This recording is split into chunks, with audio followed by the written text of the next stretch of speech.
الصلاة خير من النوم۔ السلام علیکم ورحمۃ اللہ وبرکاتہ۔ پیارے دوستو، آج کی اس ویڈیو میں آپ کو ایک حکیم کا ایسا واقعہ سنائیں گے جس کو سن کر آپ کا ایمان تازہ ہو جائے گا۔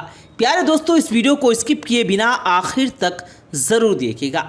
پیارے دوستو، یہ کوئی 400 سال پہلے کا ذکر ہے۔ پنجاب کے شہر چنیوٹ میں ایک غریب حکیم صاحب رہتے تھے۔ ان کا نام علیم الدین انصاری تھا۔ انہوں نے بڑے لائق استادوں سے عربی، فارسی اور طب کی تعلیم پائی تھی اور بڑے اونچے درجے کے حکیم بن گئے تھے۔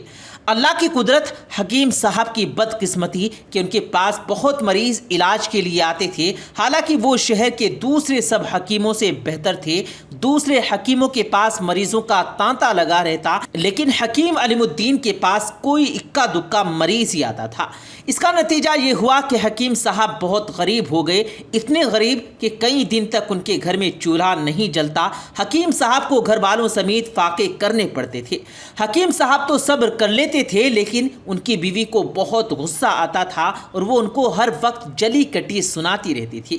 ایک دن حکیم صاحب شام کو گھر آئے تو بیوی نے ان کو طعنے دیے اور اتنا برا بھلا کہا کہ وہ روتے ہوئے دیر دیر تک رو رو کر اللہ تعالیٰ سے دعا کرتے رہے کہ اے اللہ، مجھ پر رحم کر، میری تقدیر بدل دے، مجھے اتنا رزق عطا کر کہ میں غریبوں محتاجوں کی مدد بھی کر سکوں۔ جب ان کے دل کا بوجھ ہلکا ہوا تو سجدے سے سر اٹھایا۔ اس وقت انہوں نے یوں محسوس کیا کہ اللہ تعالیٰ نے ان کی دعا قبول فرما لی ہے۔ مغرب اور عشاء کی نماز پڑھنے کے بعد وہ گھر آئے اور چپکے سے اپنے بستر پر لیٹ گئے۔ تھوڑی دیر ہی گزری تھی کہ حکیم صاحب گھر کا دروازہ کسی نے زور زور سے کھٹکھٹایا۔ حکیم صاحب حیران ہو گئے۔ حکیم صاحب چراغ لے کر باہر نکلے تو دیکھا کہ محلے کا چوکی دار باہر کھڑا ہے، اس کے ساتھ 2 آدمی بھی ہیں جو پردیسی معلوم ہوتے ہیں۔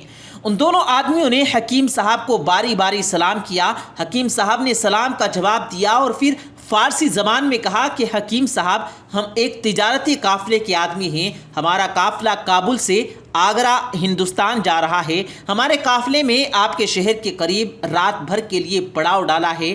ہمارے قافلے کے سردار ملک مظفر خان کے پیٹ میں سخت درد ہو رہا ہے۔ اس درد نے ان کے ہوش و حواس گم کر رکھے ہیں۔ آپ ہمارے ساتھ چل کر ان کو دیکھ لیں اور کوئی ایسی دوا دیں جس سے ان کو جلد از جلد آرام آ جائے۔ حکیم صاحب نے ان سے مریض کے بارے میں کچھ اور باتیں پوچھی جس سے ان کو اندازہ ہو گیا کہ درد کی کیا وجہ ہے۔ انہوں نے کچھ دوائی لی اور ان کے ساتھ قافلے میں پہنچ گئے۔ ان کا اندازہ یہ تھا کہ مریض کولنج کے درد میں مبتلا ہے۔ اب جو مریض کو دیکھا تو ان کا اندازہ صحیح نکلا۔ مریض کو اس مرض کی دوائیں کھلائی گئی اور درد کے مقام پر کپڑا گرم کر کے ٹکور کی۔ اللہ تعالیٰ نے فضل کیا کہ مریض کا درد دیکھتے ہی دیکھتے دور ہو گیا اور وہ حشاش بشاش ہو گیا۔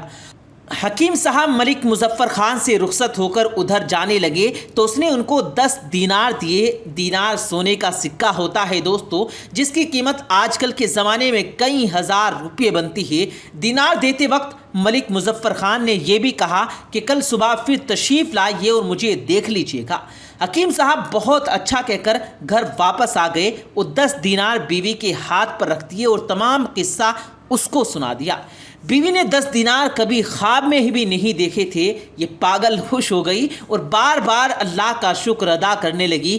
دوسرے دن صبح کو حکیم مظفر خان صاحب کے پاس گئے تو اسے بالکل ٹھیک اور خوش و خرم پایا۔ اس نے حکیم صاحب سے کہا کہ ہمارا قافلہ کچھ دیر بعد یہاں سے آگرہ کی طرف روانہ ہونے والا ہے۔ میں چاہتا ہوں کہ آپ بھی ہمارے ساتھ چلیں۔ آپ کو راستے کا تمام خرچ میں دوں گا اور آگرہ پہنچ کر آپ کی مدد کا انتظام بھی کر دوں گا، اور کبھی موقع مل گیا تو آپ کو جہانگیر بادشاہ کی ملازمت دلوا دوں گا۔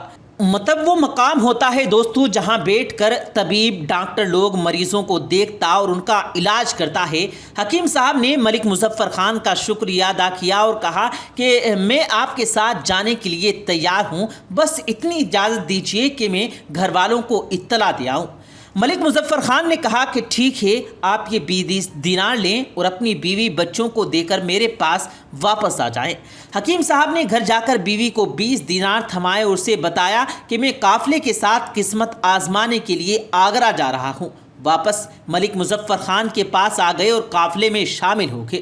چنوٹ سے آگرہ تک کے اس سفر میں قافلے کا کوئی آدمی بیمار ہو جاتا تو حکیم صاحب ہی اس کا علاج کرتے، وہ تندرست ہو جاتا تو خوش ہو کر حکیم صاحب کو کچھ نہ کچھ انعام ضرور دیتا۔ آگرہ پہنچ کر حکیم صاحب کے پاس اتنی رقم جمع ہو گئی کہ وہاں انہوں نے اپنا مطب قائم کر لیا۔ تھوڑے ہی دنوں میں وہ 1 لاکھ اور قابل حکیم کی حیثیت سے مشہور ہو گئے اور دھڑا دھڑ مریض ان کے پاس آنے لگے۔ اس زمانے میں ملکہ نور جہاں ٹانگ کے شدید درد میں مبتلا ہو گئی۔ اس درد کو لنگڑی کا درد اور اس موذی بیماری کو عرق النساء کہتے ہیں۔ اس مرض کی وجہ سے ملکہ کو شدید تکلیف تھی۔ شاہی دربار کے ڈاکٹروں نے ملکہ کے علاج میں کوئی کسر نہ چھوڑی، لیکن اس کو کچھ بھی فائدہ نہ ہوا۔ ملک مظفر خان نے جہانگیر بادشاہ سے حکیم علیم الدین انصاری کا ذکر کیا اور مشورہ دیا کہ ان سے ملکہ کا علاج کرایا جائے۔ بادشاہ نے فوراً حکیم صاحب کو شاہی محل بلایا اور انہیں ملکہ کا علاج کرنے کے لیے کہا۔ حکیم صاحب نے ملکہ کی نبض دیکھی، کچھ اور باتیں اس سے پوچھی اور یہ بھی رائے دی کہ ملکہ کے جسم سے کچھ خون نکالنا پڑے گا، اسی طرح ان کا درد دور ہوگا۔ علاج کے اس طریقے کو فسد کھولنا کہتے ہیں۔ اس میں جسم کی ایک رگ سے نمشٹر کے ذریعے خون نکالتے ہیں۔ حکیم صاحب نے کام ایسے طریقے سے کیا کہ ملکہ کو کچھ تکلیف نہ ہوئی اور اس کی بیماری بہت جلد دور ہو گئی۔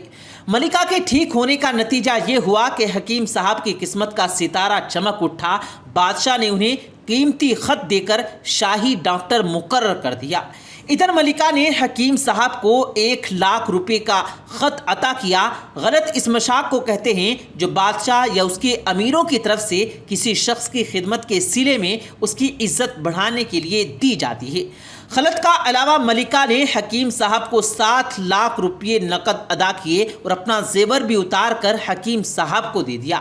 اس کو دیکھ کر ملکہ کے کنیزوں نے بھی اپنے زیور اتار کر ملکہ پر نچھاور کر دیے۔ ملکہ نے یہ تمام زیورات بھی حکیم صاحب کو بخش دیے۔ سارے انعام و اکرام کو جمع کر کے قیمت لگائی گئی تو 22 لاکھ روپے ہوئی۔ حکیم نے منت مانی کہ میرے ہاتھ میں کبھی دولت آئی تو جہاں تک ہو سکا اس کو لوگوں کی بھلائی رفع عام کے کاموں میں خرچ کروں گا۔